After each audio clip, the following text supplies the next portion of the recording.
All right, we're back at the cracks in postmodernity. Today we have Musa al-Gharbi, who is a sociologist at the School of Communication and Journalism at Stony Brook, and he is the author of We Have Never Been Woke, which is a book that we've mentioned many times in our posts on the Substack that I reviewed a couple times.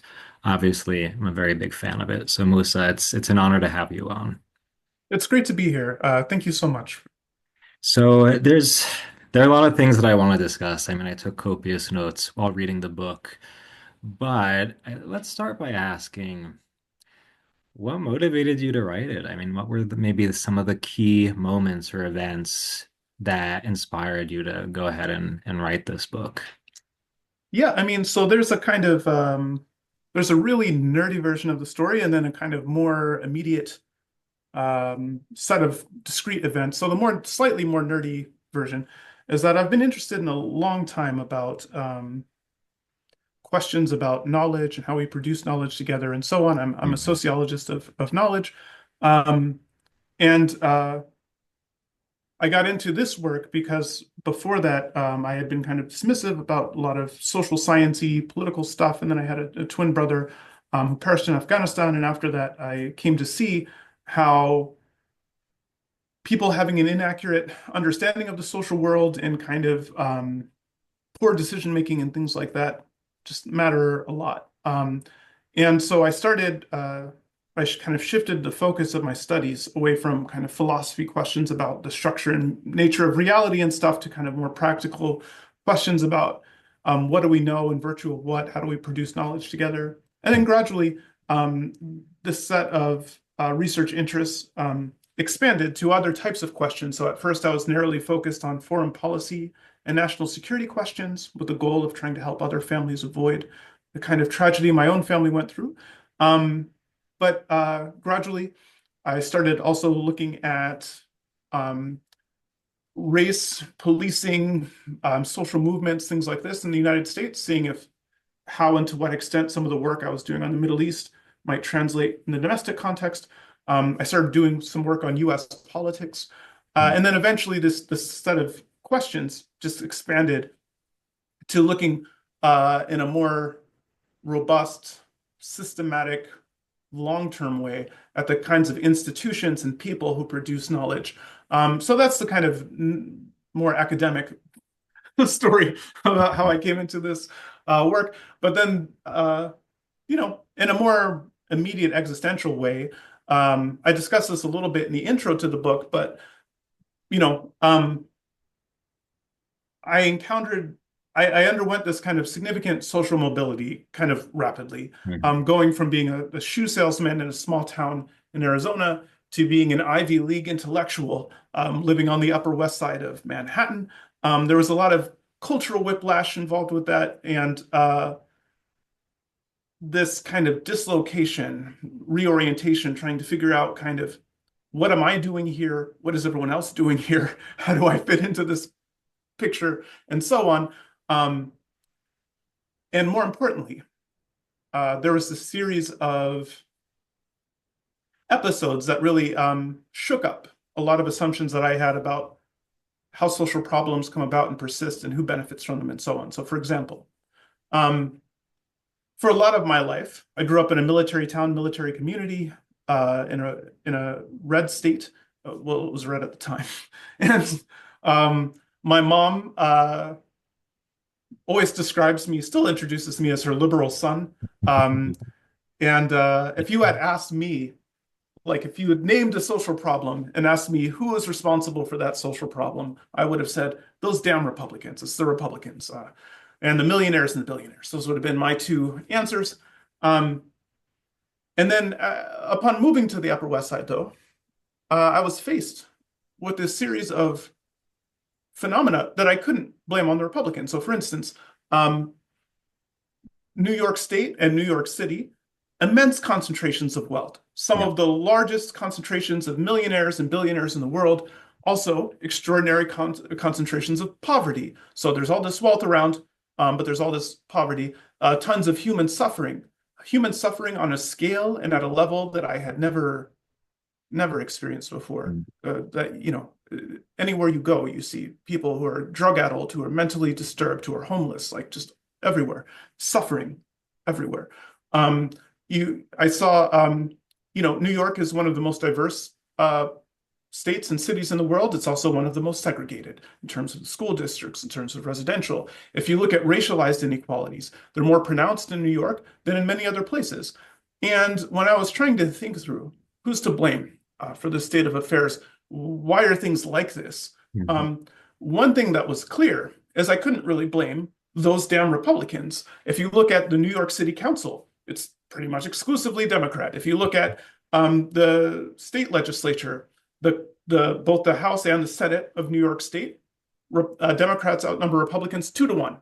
The governor of New York is a Democrat. The mayor of New York City is a Democrat. If you look at our federal delegation, both of our senators are Democrats. Almost like the overwhelming majority of our federal congressional delegation is Democrats. So there's not a plausible story.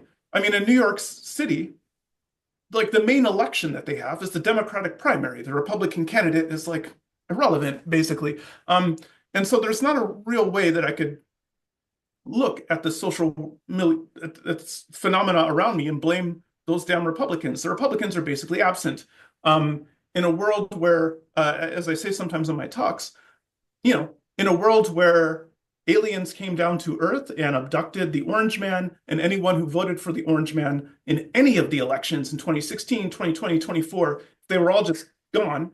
Absolutely nothing would change about the way things play out in New York City and New York State because they're not driven by the Republicans. The Republicans aren't the ones calling the shots. They're not the ones doing the things, in fact, given just how much cultural capital is consolidated in New York City and New York State. It's a key hub for finance, consulting, media, publishing, so many symbolic economy fields. Given how much cultural capital is consolidated here, how much financial capital is consolidated here, um, and just how many people are consolidated here, it's perfectly within the capacity of Democrats to radically upend the distribution of wealth and status and opportunity and so on in the United States purely by leveraging institutions that Democrats control, legislatures that Democrats control with one party rule, and so on and so forth. And the same kind of dynamic that I saw at Columbia University in New York City and in New York State, you actually see it repeating across most other colleges and universities, most other knowledge economy fields, most other knowledge economy hubs. So if I've done talks at LA, Chicago, and so on. I put together you see similar stats, immense concentrations of wealth paired with immense concentrations of human suffering and poverty. Um, you know, um, especially high diversity paired with especially high segregation, and so on. You see these same kind of dynamics playing out across most other symbolic economy hubs, despite the fact that almost all of these hubs are governed almost unanimously by Democrats. They're controlled completely by Democrats, and the institutions are almost everyone in the institutions self-identifies as liberal and progressive and feminist and anti-racist and so on. And so trying to explain kind of what's going on there and why that's the case. How do these things persist in these places that are controlled by Democrats and in these institutions that are overwhelmingly liberal was kind of the core project of the book. And I mean, I understand you were saying that, like, coming from, I guess we could say, a blue collar job of sorts, and then going into academia, into the Ivy League was, I mean, quite the culture shock. But I also imagine that in a way it gave you a leg up because, uh, I mean, you're coming from the real world. I mean, you see things, like you have a way of looking at things that isn't completely conditioned by the kind of like Ivy bubble. So I don't know. I mean, how did that play a role in the way you pursued your studies and the way you went about approaching your writing and your ideas, I guess. Yeah, I mean, so one of the ways in which maybe this matters is that as it relates to a lot of my work on Trump and Trump voters and how different constituencies are moving away from the Democratic Party and so on and so forth. So, in the lead up to the 2016 election, I had anticipated that Trump would probably win. Anticipated not like in my heart, but like publishing essays like, hey, you should probably take this more seriously. I had a hard time. I was mostly screaming into a vacuum at that time. People didn't want to hear it, and also it seemed inconceivable. And I can see now moving, having lived on the Upper West Side, I can see how, if I went to West Side Market to pick up some groceries on a given walk, um, probably 1 out of 10 people that I see are going to be like visibly gay or trans or something like this. You see a huge share of Asian Americans, of African Americans. You see Sikh dudes, Muslim people, and they're all kind of, if this is your understanding of America, this kind of really diverse melting pot thing, although I should stress, even the melting pot thing, as I show in the book, it's more illusion than reality. So there's all of these people passing by each other on the street, but the actual depth of exchange between people across these class backgrounds, race backgrounds, religious backgrounds is actually very minimal. People exist in separate social worlds just right next to each other in these cities in practice. But the story we tell ourselves and what we see when we're navigating these milieu is that it's this great diverse thing and there's all these diverse people interacting, and that's how we think about and perceive the world. And if this is, you know, your understanding of what America is and where America's going and so on, I can see how it would be really hard to understand why someone like Trump would be appealing. It would be really hard to fathom that someone like Trump could actually win the election, especially if you're also, in addition to being surrounded by this milieu of, diversity and so on, you're also surrounded by almost exclusively other people who are highly educated, who work in the knowledge professions, who are from relatively affluent backgrounds and so on. It can be just tough to. And so after the election, you saw a lot of media outlets, sending reporters on safari in Trump's America, and they were like going into diners, like, trying to. But for me,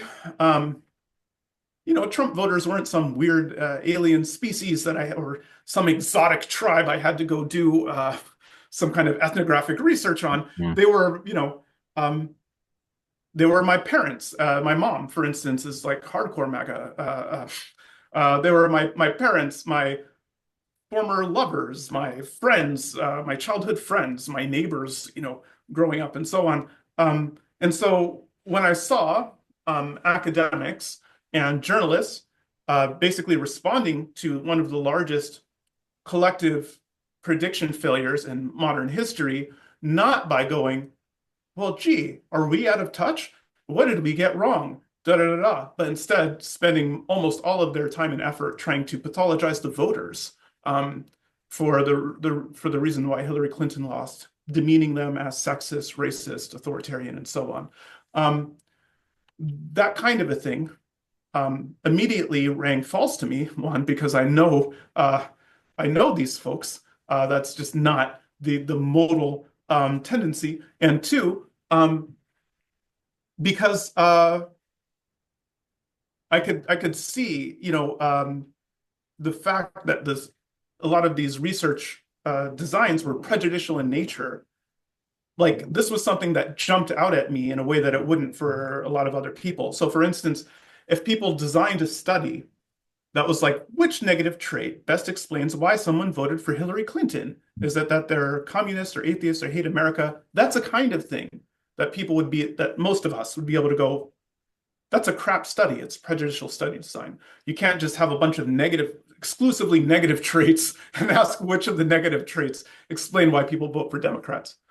We would be able to recognize that because we're Democrats. But you can do a thing like this to Republicans. Which Mhm. negative trait explains why someone would vote for Republicans? Is it racist, sexist, misogynistic, ignorant, and so on? You can design a study, purely negative traits. Which negative trait? And that seems perfectly normal and reasonable to us. In fact, it seems inconceivable to us that there could even be a positive trait that explains why someone votes for this. And so, like, this kind of a thing, a sensitivity both to the ways that the people in my new environment were looking down upon, condescending to, mocking, deriding, totally misunderstanding people from my old context, is a kind of through line that runs through the book and a lot of my other research as well. So that part of yeah, part of it is this kind of shift. And then also, um, in virtue of having kind of worked normie jobs with normie people for most of my life, um, like what I was doing right before I became an Ivy League intellectual is I was selling shoes in the mall in Yeah. Sierra Vista, Arizona. Uh, and so I could also see these radical differences in the ways that different kinds of workers tended to interact with each other, tended to Hmm. think about politics and morality. So, for instance, most workers and most normie jobs, they're not really interested in what their employer's political position is. They Yeah. don't want their employer to take a political position. Um, they're not going to decide whether to work somewhere or not based on, you know, who the company made donations to. Like this is just not Yeah. part of the, we don't No. care. Like normie workers don't care about this kind of crap, but symbolic capitalists care about it a lot. We demand and insist that our employers share and represent our value and issue statements on controversial moral and political matters. And we're sometimes willing to actually resign or choose a different job because our employer doesn't sufficiently represent our values in politics.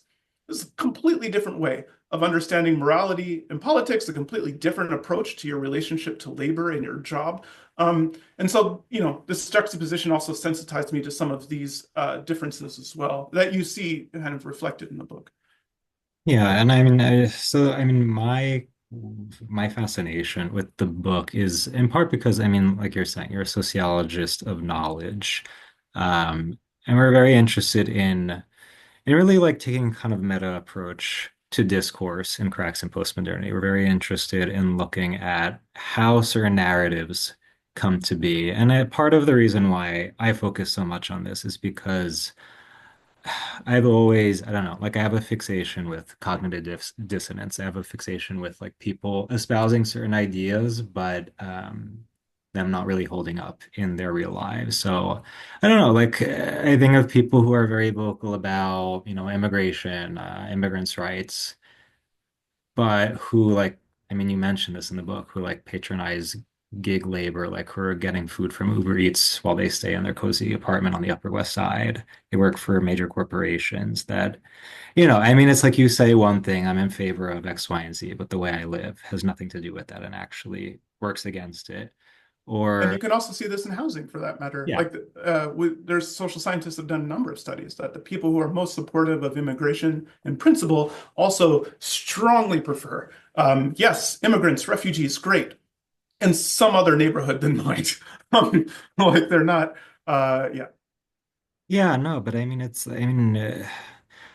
I'm always have this concern that like a lot of the narratives that we espouse are they feel very much manufactured. Like they're not born from concrete experience. They're not born from, like you said, people, normies who have actual jobs where like you're more concerned about the conditions on the job than these symbolic issues. When we're concerned about the symbolic, and this is where, I mean, I couldn't help but think about Baudrillard constantly while reading the book. Like the sense that a lot of these issues seem like simulations, like they're very hollow and don't have like a referent in reality, not something that's tangible.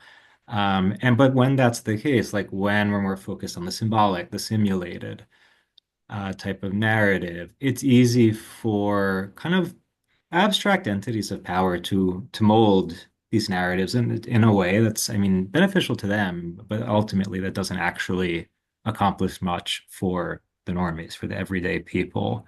Um, and it made me think, it also made me think a lot about Adam Curtis's documentaries. Are you a fan at all? Do you watch him much? I got to tell you, I'm not so much a documentary person, but Mhm. I just don't have a lot of time to watch stuff I can mostly. imagine. No, But I'll say yeah, Baudrillard, huge influence on my work. More subtext than text. I had a lot of other stuff about and directly evoking Baudrillard in the book, but we had to yes. cut some of it for length. Um, but it's an apt the fact that the book kind of evoked Baudrillard for you. It's Yes. great.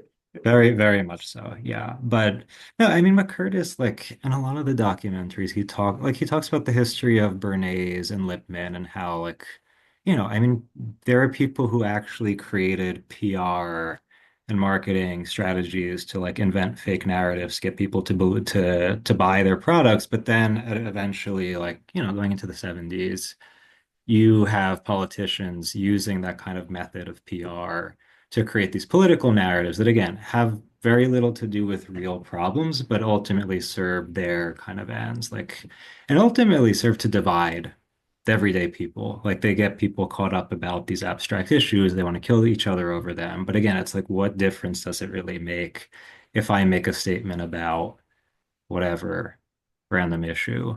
But and, I mean, on that note, you do cite, I think it's Olufemi Taiwo, Elite Capture. I think that was his book, Yeah. right? Yeah, I mean, that's what it also calls to mind, how like people in power recognize like, okay, there are ways to capture certain narratives. So like, okay, progressive, let's capture quote unquote progressive issues and morph the narrative so that it doesn't actually serve progressive ends, or vice versa for traditional conservative ones. So I don't know. I mean, I wanted to ask you if you could say a little bit more about like, I guess the manufacturing of narratives and how like it's not always random that like these symbolic issues are not random. Like sometimes they are invented for some kind of purpose. Yeah, I mean, one of the contributions that I had hoped the book would make as well is to kind of um, is to focus on how people often engage in these forms of symbolic politics, as you said, in order to advance their own interests and further their goals, even when they're advancing narratives that are on their face altruistic. Uh, if you look at how a lot of these discourses function in practice, who they serve in practice, bracketing the question of intent, then you can see that the actual social role that they serve is often very different from what people seem to be professing. One of the things that I stress in the book, well, two things that I stress that I think are important. One of them is that when I talk about interests in the book, and when I talk about how people use these things to advance their interests, um, I think it's important to understand interests more broadly than just people's material interests. So um, I people do try to get promotions at jobs, horn out rivals, things like this through mobilizing these progressive narratives. But now we also have what the sociologist Max Weber called ideal interests. So we want to be liked and respected. We want to build a legacy that holds over time. We want to, we have all of these non-material things we're also trying to achieve. And even when we think about our interests, um, we're often not just thinking in a purely atomistic, individualistic way. Instead, like when I think about what's my interests and the things that I'm trying to achieve, I also think about, well, what's good for my kids, what's good for my wife. Things that are bad for my kids are bad for me. They're not in my interest, right? And so we don't often think in a purely individualistic way either when we think about our interests. One of the ways in which symbolic capitalists are actually unusual is that compared to most other people, we're actually more likely to think we think of our interests in a more narrow way. We're more likely to think in a kind of more narrowly individualistic way when we try to calculate our interests and advance our interests. But even for us, we don't think in a purely individualistic way. And then the second thing that I wanted to stress, that I stress in the book, and that I think is important, is that um, oftentimes in the kind of the discourse, we set up this binary that I think is false, where either someone is using these things in ways to advance their interests and further their personal goals, or they're sincere. So if you can show that they have an interest in believing or espousing something, then you've proven that they must be cynical or something like that. I think that's kind of a bad way to think about thinking. The best picture that we have from the cognitive and behavioral sciences is that the ways we perceive and think about the world and the ways we describe the world tend to be informed at this very fundamental level by kind of what we expect, what we want, and so on. Um, and we perceive the world in ways that help us advance our interests and further our goals. So, for instance, right now in this conversation, there's a bunch of details. There's a bunch of things happening. Like there's noise in the background from other classrooms. Mhm. There's all of this sensory data here in my office, the books that are behind me, the ceiling tiles, the floor tiles. I could keep track of, I could try to count, try to determine um, like how many ceiling tiles are in the room, how many books are on the bookshelf. This is all information that's readily available to me. Um, but I have to make decisions about what I focus on, what I remember, how I fit it all together into a coherent picture of the world. And we don't just do this in a random way or a disinterested way. Our brains structure make these kinds of decisions about what to focus on, how to fit it together, and so on. We make these decisions in ways that advance our interests and further our goals. This is fitness enhancing. It's not a bad thing, but it does create problems in many circumstances. And so if we take this work seriously, um, then we can see there's not actually a tension between believing something sincerely and using it to advance our interests and further our goals. In fact, if we had an interest in believing something, if it was useful for us to get other people to believe it, we would actually be more likely to believe it passionately and sincerely and to try to get other people to believe it too. There's not actually a contradiction. There's not a contradiction at all between using something in an instrumental way and believing it sincerely. So the argument that I don't make in the book, I guess, is that symbolic capitalists are being insincere or cynical when we espouse these claims to social justice. When people were crying after George Floyd was killed, for instance, that was a performance, but it wasn't just a performance. No, yeah. They were also like genuinely sad, right? Um, But wouldn't you say there's a responsibility to look at oneself in the mirror and ask, okay, perhaps, I mean, what are the collection of intentions motivating my gesture of activism or solidarity? Like, don't you think we're responsible for checking our maybe not so pure intentions that exist alongside the good ones? Oh, absolutely. So one of the things I open with in the book is this scene that I observed on the Upper West Side of Manhattan, where after George Floyd was killed, there were these people who would protest demonstrate in the median of Broadway Boulevard. They'd hold up these signs that say Black Lives Matter, and then the cars would honk at the signs, and the people holding the signs would go woo. And sometimes they were doing this like literally right next to homeless Black people like kind of stepping over them so as not to fall down when they shake their signs.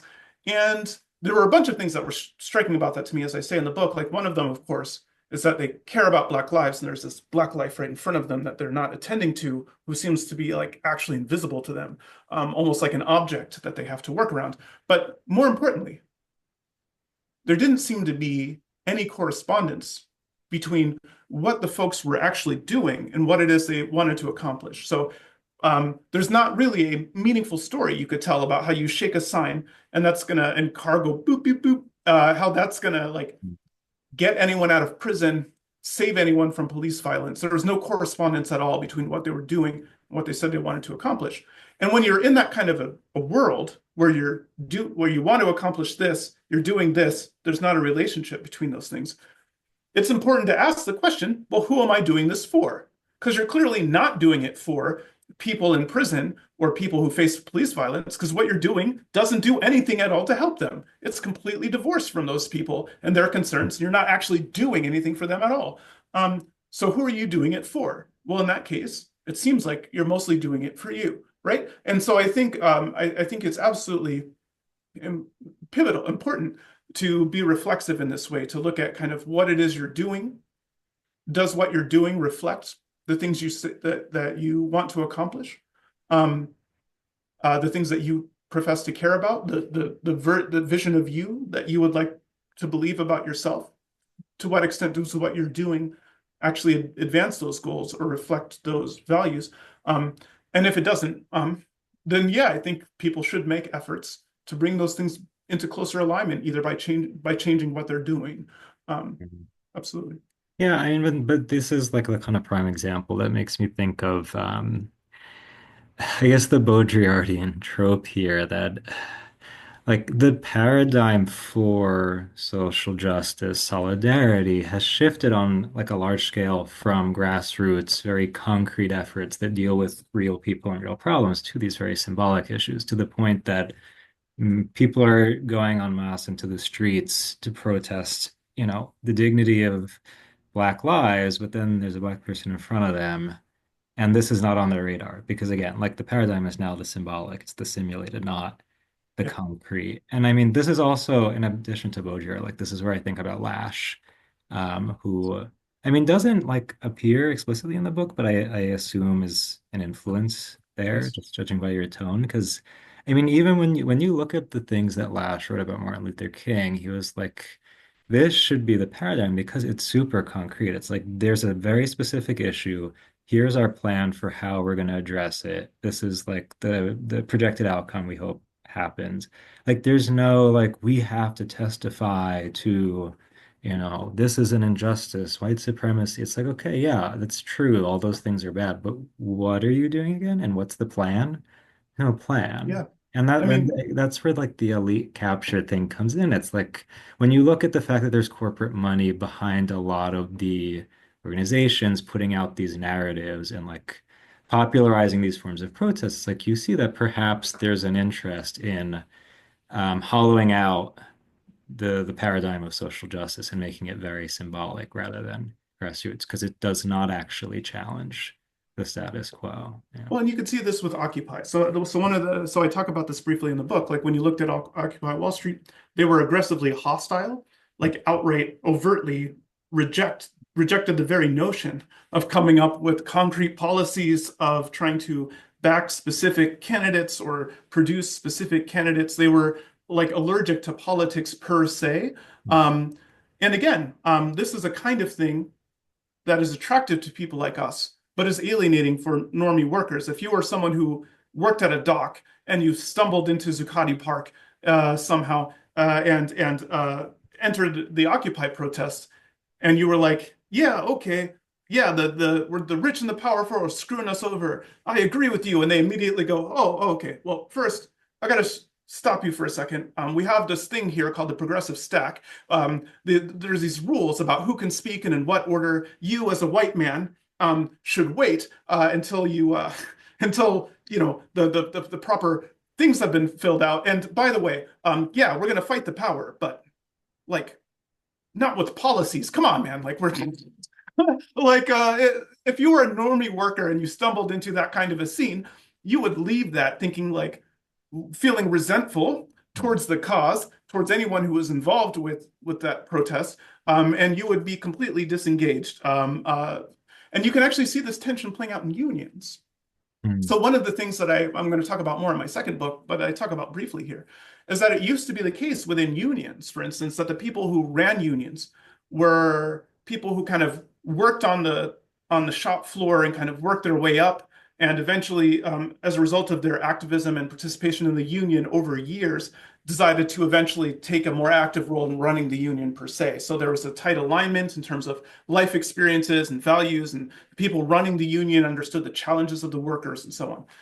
Now, increasingly, that's not the case. Unions have started to hire people fresh out of college who never worked a normie job, who have degrees in management and things like this, and administration and whatever. And as a result of this, the people who are running unions now, who are symbolic capitalists, and to them, the top concerns are whether the union has the right posture on Black Lives Matter, whether the union is affirming trans people in the right way, whether employers are.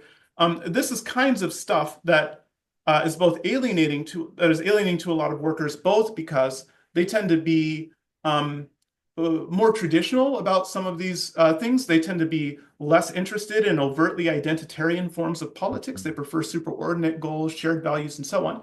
And they don't join the union because they want to engage in this kind of symbolic politics. They joined a union because they want better working conditions. They want better job security. They want higher pay. They're not joining a union to have their employer issue a statement about moral and political causes. That's not why they're paying their dues.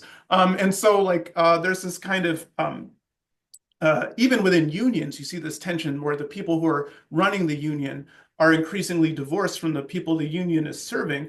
And this is one of the things that's social scientists have conducted surveys showing like we've seen these two things happening at once. Symbolic capitalists have increasingly embraced unions, and normie workers have increasingly moved away from them. even in moments where it would seem to be an opportune moment for unions. And if you look at like the reasons people give for why they're not part of unions or why they leave unions, as they say, unions have become insufficiently focused on delivering the goods. They're too focused on political and moral issues that they don't care about. And so they don't see the point in paying dues. Um, and so, yeah, so this tension you raised, you can even see it in unions, which are a type of organization that's really defined. Um, Historically, it's defined around producing the goods, like concrete, practical goods for people who do jobs that are producing concrete, practical goods. But even unions are not exempt from this kind of dynamic. Yeah, no, I mean the union example is really interesting here, but it's also making me think of campus protests, which I mean you've written in Compact a lot about it. I mean obviously, okay, Colombia, the Gaza protests are huge, but there's a protest at a university where I've been working at where basically there was this one student group that like invited a drag queen to do a performance, and then like these trad Catholics did a Marian procession praying the rosary, and then they had like American flags that said "Take our country back," and then we're like posting homophobic stuff on Twitter or whatever, and then the other group was like, "Oh, hate speech." And I'm just like, okay, not only is this such a hollow kind of drama here that like, again, what does this have to do with real problems? But also my concern about like the constructing of these kind of empty narratives really foster these what I would say are really terrible divides that not only are they not productive, but like I don't know, like I think this social division on the mass scale is really dangerous. Like if everyday people can't come together over real issues, regardless of certain ideological differences, like we're kind of screwed. So I mean that's my other concern about like again the construction of narratives. Not only do they neuter discourse about social justice, social justice initiatives, but also that like they divide us over the dumbest things. Yeah. So I'm Well, wondering, like, when you think about things that you've seen on campus, like, I don't know, like, well, what do you make of kind of tendency towards social division and like what the ultimate result is of that in the long run? yeah. So I mean, again, part of the reason why we tend to weight symbols so heavily is because we are kind of unusual people in terms of our cognitive profiles and stuff. The kind of people who get sucked into and flourish in these institutions, and then get jobs in the symbolic professions tend to be unusual in a lot of respects. And then on this is compounded, these differences are compounded by enculturation that you get when you're in these institutions, when you're taught the right ways to think and feel and engage in politics and to get ahead. And and then at the end of the day, our lives and our livelihoods are oriented around symbols and things like this. So we take them very seriously. We take them very seriously because it's like literally a matter of putting the food on the table, getting ahead, supporting our family as our ability to manipulate these symbols and so on. So we take them very seriously in a way that again, in a way that other people don't. Now, one of the downsides of this, as you said, is that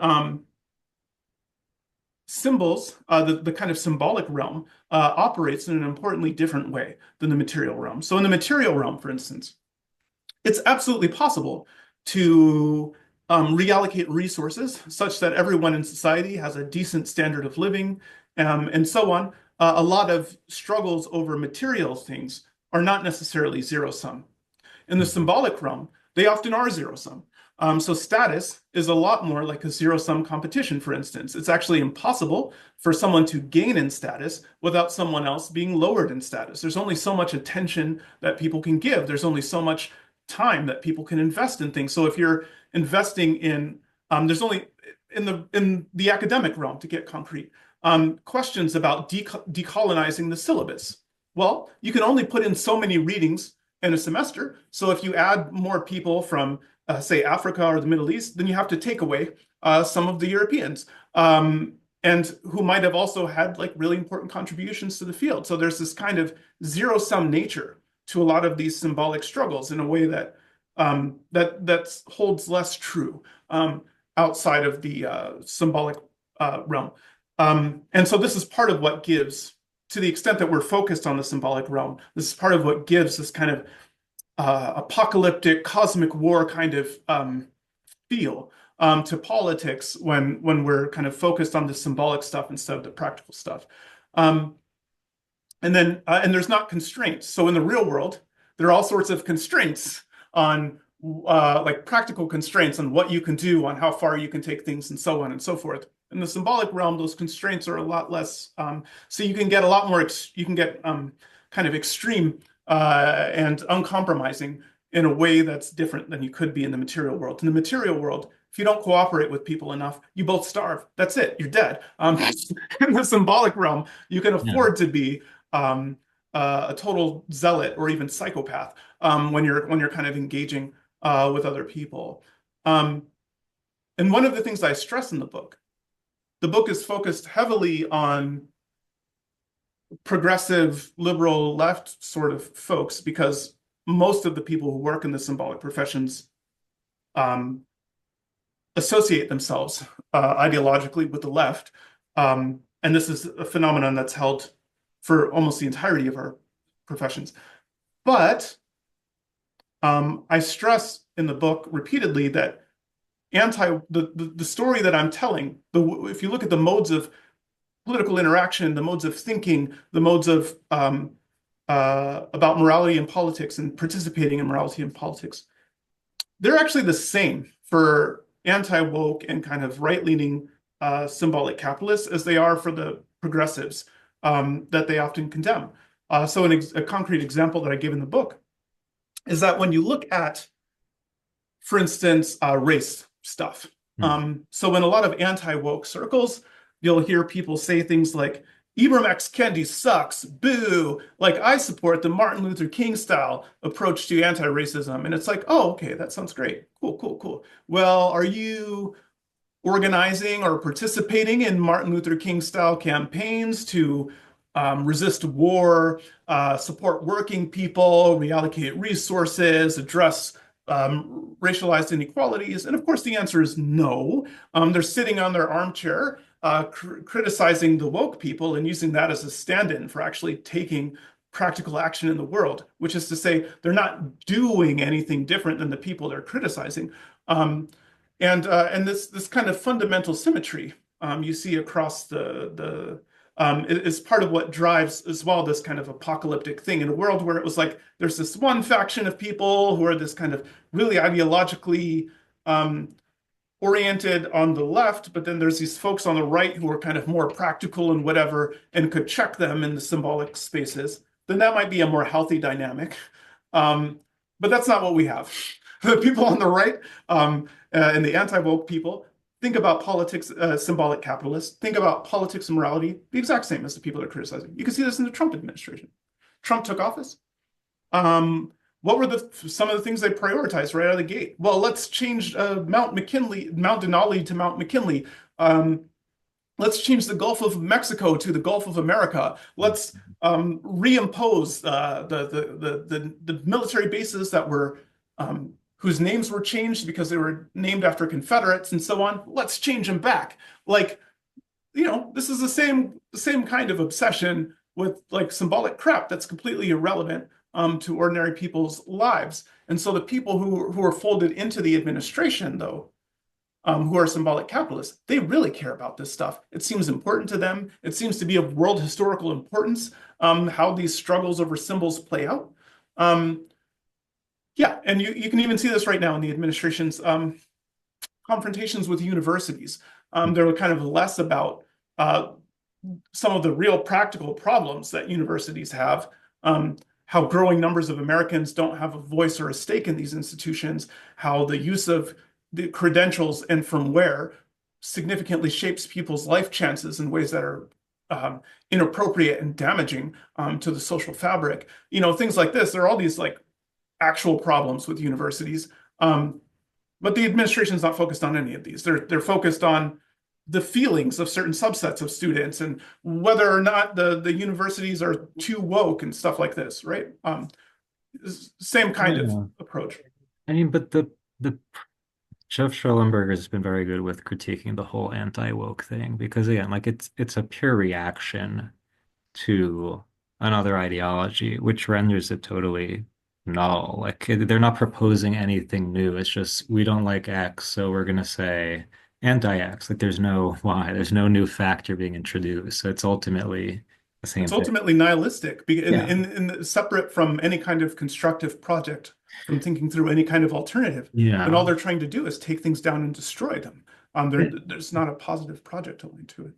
But like this is what to me is appealing about your method in the book because surely you're critical of the kind of mainstream discourse and the woke and the anti-woke, but like what you're doing is not reacting. You're kind of taking a step back and saying, okay, let's look at what is happening. How did this come to be? What are the implications? Like there's this kind of objectivity, this detachment that enables you to really identify, like, okay, well, what is true? Because like obviously, like you said, there are plenty of good intentions behind all of what we see within the mainstream. Most people want to be good people. They want to help others. They want to make the world a better place. The methods they use don't always work, but like There's if very few mustache twirling villains who are yeah, who are like, I woke up today, I want to cause harm to people. I hate, at least they won't say it. very few. There are like They exist. psychos out there, but They exist, but we won't see them. No, but yeah, I mean, but that's the thing. Like you need a certain level of humility and detachment to say, okay, I don't agree with everything you're saying, but can I identify something true? Can I try to work with you on some level and then maybe build on that? If we're assuming this posture of reaction and opposition, again, we end up with social division. Like we're never going to be able to come together and like refine our ideas and build something together. And this is, I don't know, like this is why like I think works like this, like what you're putting out, are super necessary because it teaches us to be objective, to identify what is true, okay, and which part do we not agree with, which part needs to be modified. Because again, if not, if it's just action reaction, we get nowhere. I mean, well, no, we don't go nowhere. We get more divided from each other, and yeah, then we're worse totally than impotent. nowhere. We can't do anything if we're constantly fighting. And again, it serves certain elite interests if the everyday people are constantly arguing, and there's no sense of, okay, we got to come together and do something. We have to build something because that's when you're actually powerful, you know. Absolutely. Well, Uh, and this is yeah, one of the hopes that I had for the book was to help discipline some of these conversations because a lot of the conversations were kind of myopic, so they're trying to explain stuff that was happening today purely in terms of other stuff that was also happening right now. When a lot of these trends and dynamics actually go back a century, as I show in the book. There's a lot of the focus about whether something changed and what changed was kind of heavily based on like anecdotes and vibes and stuff like that. And what I tried to show in the book is that actually you can measure, empirically measure, did something change? What changed? Who drove that change? Is this unique or is it a case of something? And so on. Yeah, and I think that the reason why it's important to discipline some of these conversations um, with data and facts and kind of a more kind of um, tighter theoretical scaffolding and stuff like this is that it provides a basis for some kind of shared understanding and discussion yeah. of kind of what's actually happening. Is it good or bad? Where do we want to go? What's coming down the pipe? In order to even have a lot of these conversations, you have to have some kind of shared foundation, and so that's kind of what I hope the book would help. This shared foundation, but also again, this ability to detach oneself from one's position, because, like, I don't know. I mean, there's still so many people I know who, genuinely believe in these very simplistic narratives, like the Trump supporters are the evil, ignorant deplorables, and the Democrats want to destroy America with communism. It's like if you don't like you can, okay, I mean, if you want to use those kinds of narratives to advance some kind of strategy, fine. But like if you don't realize that those are extremely simplistic and far from the truth, then like it's again the cognitive dissonance and like the mental blindness to me, like that's a very scary thing that you're unable to recognize that there's could be some flaws in the narrative you're buying into. Yeah, I Um, mean, the talks about Marxism in universities, for instance, are wild. Universities are some of the most parochial, yeah. hierarchical institutions in the United States. They operate by a like academic caste system where you have this certain group of people who have a lot of privileges and rights and so on, and whose position is directly predicated on this other group of people having not a lot of autonomy, not a lot of rights, not a lot of say. This disposable scholars, contingent faculty members, and so on to help the tenure line faculty enjoy their thing. And so, anyone who could look at an institution like academia, this kind of hierarchical, elitist, exploitative, parochial institution, and go Marxist. Yeah. It's like academia is not a living embodiment of socialist or communist uh, ideology by any stretch, right? And so it has to be that the story of whether and how Marxism relates to academia is more complicated than these are hardcore Marxist institutions that are out to indoctrinate the youth about Marxism and engage in Marxist praxis. They're definitely not doing any of that. Yeah. The people who graduate from Harvard go on to get jobs overwhelmingly at McKinsey and top law firms and things like this, Goldman Sachs, right? They're not, doing social work jobs and things like this, becoming K-12 teachers, Yeah. going out into the community and kind of, um, you know, uh, yeah. It shouldn't be so bad if they did, but Yes, exactly. This would be great, but that's not what they're doing. no. That's definitely not what these institutions are Yeah. producing. So yeah, I mean, anyway, my hope though is, and part of the reason why like I've cited your book so many times is that like I, I'm again like I'm very much bothered by the fact that people blindly believe these narratives and like don't see through them at all. And I feel like works like this because again, it's not ideological, it's not super partisan. The fact that it's very objective, it's like okay, hopefully it can wake people up, make them woke in a true sense, and make them question like, okay, well, why do I believe this narrative? Is it true? Is it based in reality? And I mean, I guess I want to close with this more on a personal note. Like, as much as like I was nodding my head along with everything you were saying, like there are parts where I felt I don't know, like I felt like I was very being personally challenged in a way because I don't know, I mean you talk about how like elites, college educated people, knowledge workers, symbolic capitalists like to point their fingers at, the billionaires, the super elites. They're the responsible for all the problems.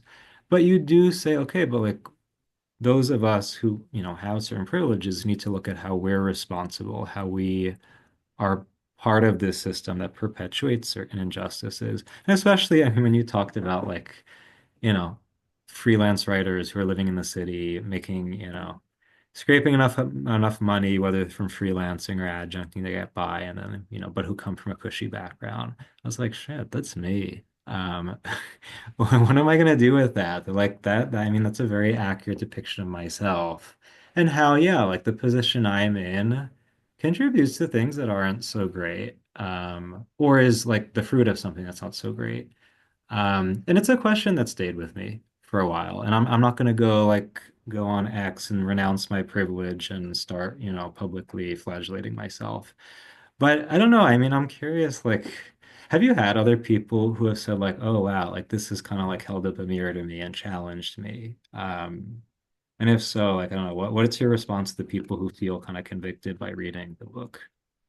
Yeah, I mean, I'll say, the book was uncomfortable to write at points because like part of some of the questions that the book explores weren't just intellectual questions. They were also kind of existential questions for me. Mhm. Because, regardless of what my background was, the reality is at the time I was writing this book, I was living in the Upper West Side of Manhattan. I was at an Ivy League university.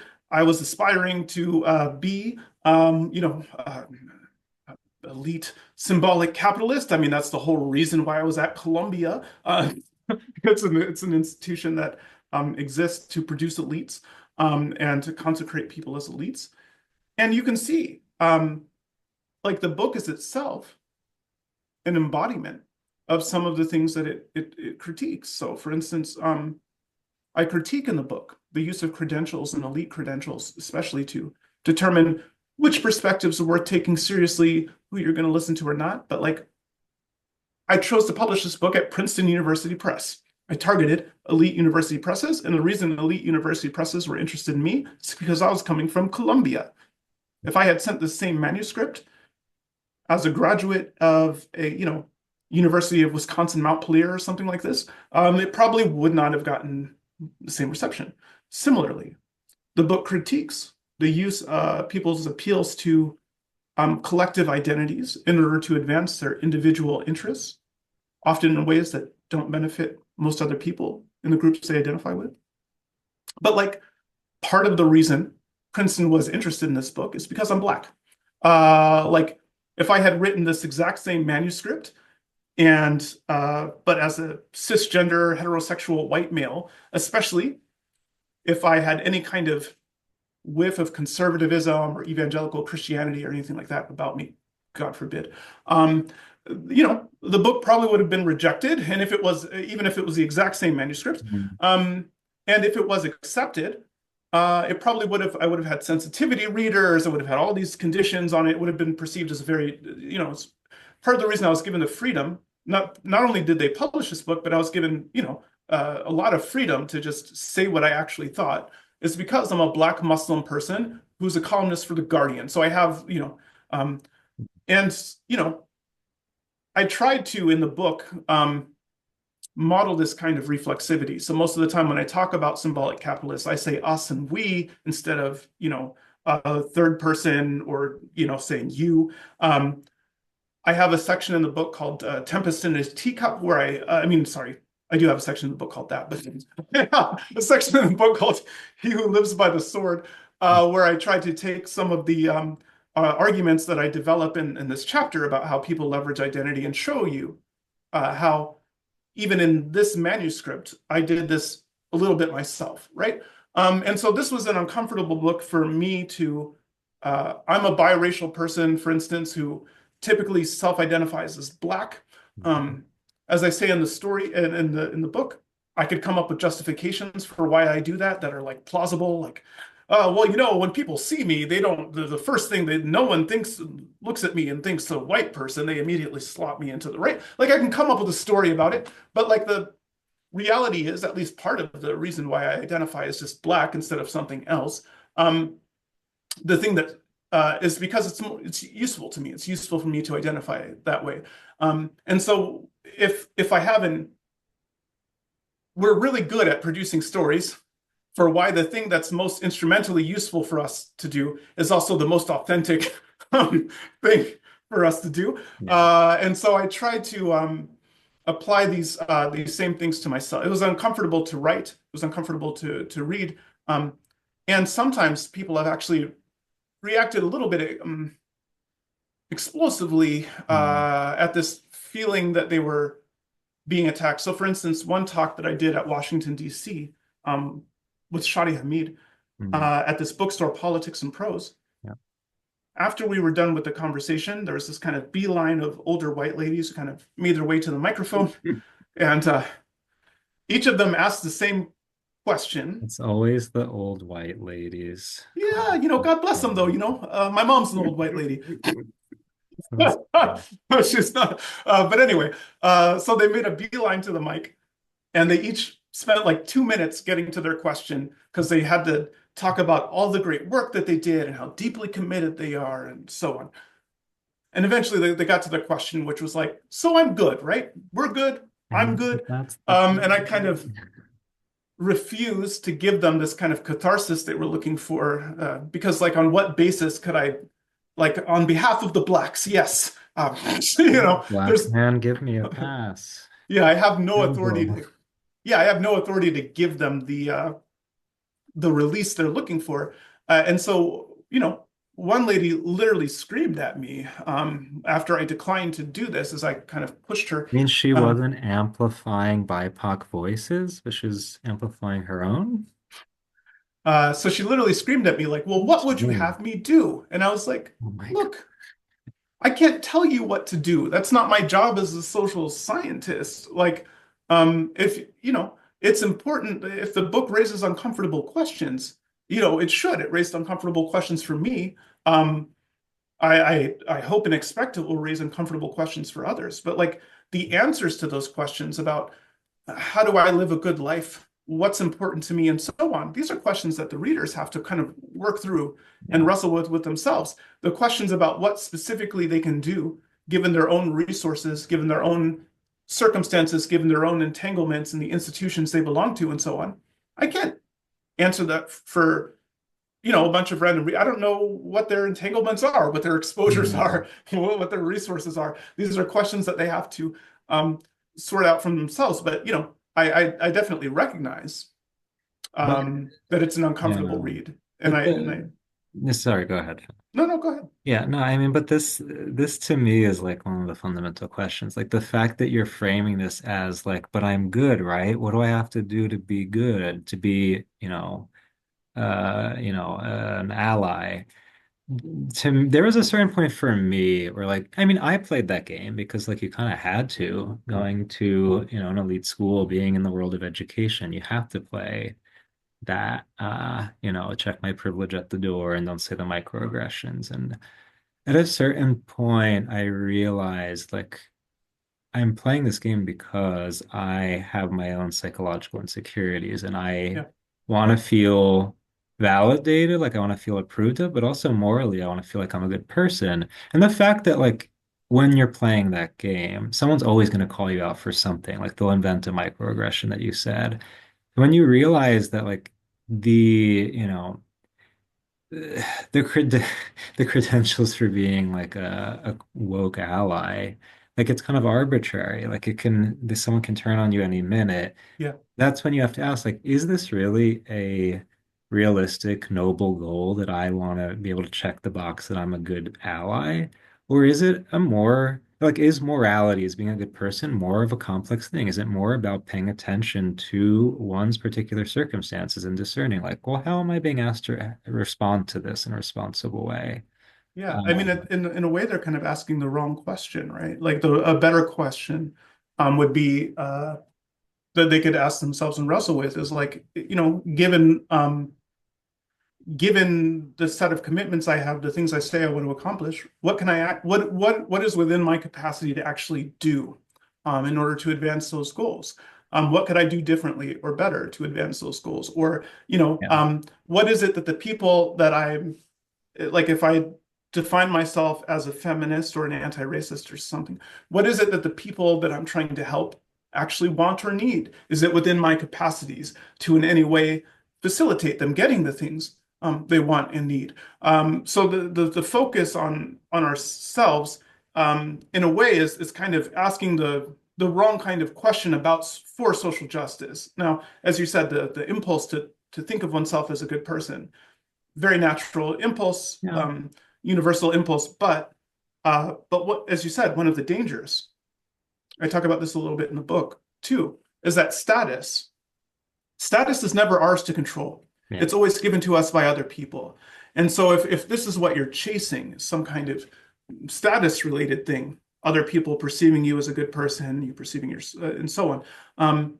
Like that's something that's ultimately out of your control. And if you chase something that's actually outside of your locus of control, then you're often just left with perpetual anxiety, with perpetually striving to achieve something that you can't ever actually catch, right? You're chasing after something you're never going to be able to catch. Whereas if you focus on like, how do I achieve some concrete goal?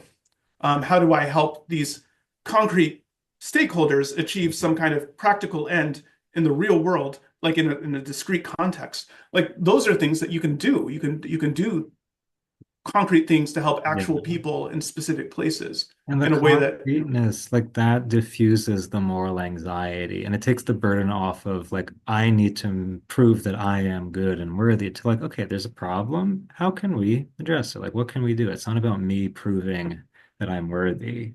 and I'll say, Yeah. one of the differences that I experienced as I transitioned from being a normie worker to a symbolic capitalist is that, so as I said, I sold shoes. That was the thing I was doing before this. Oh, Mm. when you sell shoes, you spend all day helping people in concrete ways. So people need shoes, right? So they come in, they have problems. I'm getting married. I need something to match my dress. My kids are going to school. They need something on their feet. I'm trying to work out. I need some kind of, and so, you spend all day. People come in with concrete problems. You connect them with things that solve their problems. It often makes their life better in some small trivial way. People come back in the store and they tell you about, oh, it worked great. The wedding went well. The kids are loving the shoes. Let me get another pair later, stuff like this. So when I punched out at the end of the day, and by the way, I could punch out. Like there was a time when I was working and a time when I was not working. And this is less the case now. But in any event, when I punched out at the end of the day, um, I punched out knowing that I spent all day helping people Yeah. solve concrete problems. I Mhm. wasn't saving the world. I wasn't doing anything that was like super dramatic and public. I didn't get any kind of social clout or respect for it. Not really. Yeah. But I felt relatively, and I today I have a lot more prestige. I make a lot more pay. People call me Dr. Al-Gharbi and all of this kind of stuff. But at the end of the day, like there's very few days where I go home and I'm like, oh, I did practical good for people today. Mm. I made someone's life better in a measurable, distinct way today. Uh, that basically never happens these days. And so, I think one of the things that people can do, to the extent that people focus on trying to, instead of trying to win these cosmic struggles, like you're not going to end racism, right? Mm. There's nothing that you're going to do that's going to end racism. It doesn't matter how hard you do it. It doesn't matter how sincere you do it. You're not going to end racism. But again, you can help some Black people, community who are dealing with a particular problem like food insecurity or Mm. joblessness. And so to the extent that people focus on these kind of practical, small scale things, one, if more people focused on engaging in practical, small scale things, it actually would have a big macro systemic effect over time. If all of these people who are spending all their time on the internet engaging in cosmic struggles instead turn their focus to like practical material things, that actually would have a significant benefit for their communities and for society writ large. And then second, um, again, we'd have a lot less anxiety and things like this Yeah. because we would be able to, when we lay down in bed at night, not think or feel or worry about. We would know that we spent some part of our day today helping people, that we did something to help someone. A concrete person, not an abstract person, not a hypothetical future person, but like there was a person in front of me who had a concrete problem. I helped him with that problem, Yeah. right? Um, yeah, Yeah, and I mean that is my hope. And that's why I recommend everyone pick up a copy because yeah, I mean it's my hope that we can shift again the paradigm from the symbolic to these concrete things so that we can actually be happy and help each other. So anyway, so people should buy your book. They can follow you on X, on all the socials. But Musa, thank you so much for coming on and having this conversation with us. yeah, it's been great. Thank you for having me.